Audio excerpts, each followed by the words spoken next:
once an inexpensive way to furnish the simplest of wilderness cabins or the most remarkable of the opulent great camps, what has come to be called rustic was merely a way to bring the outside in, with function being more important than form.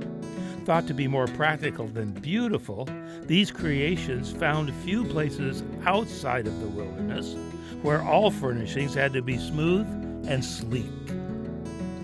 So with the rare exception of, say, the Adirondack chair, what was once made in the Adirondacks stayed in the Adirondacks until enough time had passed and certain provenance had been acquired, which guaranteed it the position of a bona fide antique.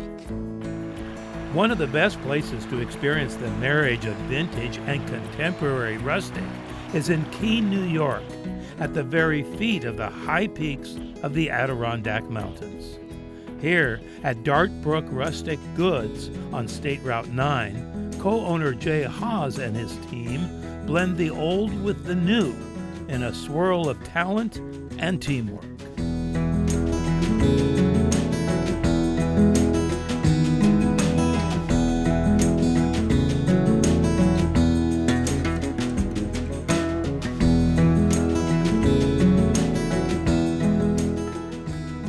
Every piece we make is one of a kind. There's no way to duplicate it exactly. We're using natural materials. Every tree grows in a slightly different direction. So we're able to make something beautiful that is the only one in the world. It's clearly authentic. It's clearly handmade. And they feel like they're not going to walk across the street and find another one. So you can't buy it on Amazon. The craftspeople at Dartbrook Rustics have mastered the traditional rustic look. In fact, they have taken it even a further step. With galleries of rare imported rugs, hand-blocked prints, coverings, and custom-woven plaids, Dartbrook Rustics is capable of tapping into the client's exact tastes in color and design.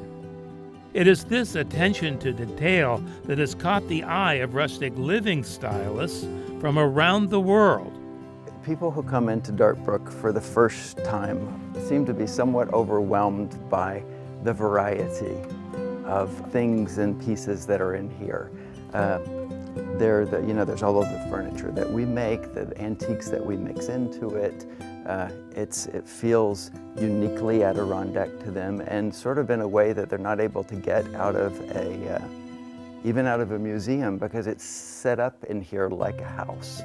We like people who, people all the time say, oh, I could just move in here. Over the years, I have discovered that there are really two kinds of rustic: the simplest, most unadorned, yet highly functional style, which I call cabin rustic. And then there's the more creative pieces, often using a wide variety of natural materials. I call this style great camp rustic. Jay's crafters work in both styles and often combine ingredients from each in a singular creation. So what do you think? Is it cabin rustic or is it great camp rustic? Is it vintage or is it new? If you can't tell by looking, then you have discovered the secret that makes Dartbrook Rustics truly unique, and why some of their creations can be found in cabins and great camps from North America to New Zealand. For People Near Here on Mountain Lake Journal, I'm Derek Muirden. People Near Here on Mountain Lake PBS is supported by Valcour Brewing Company.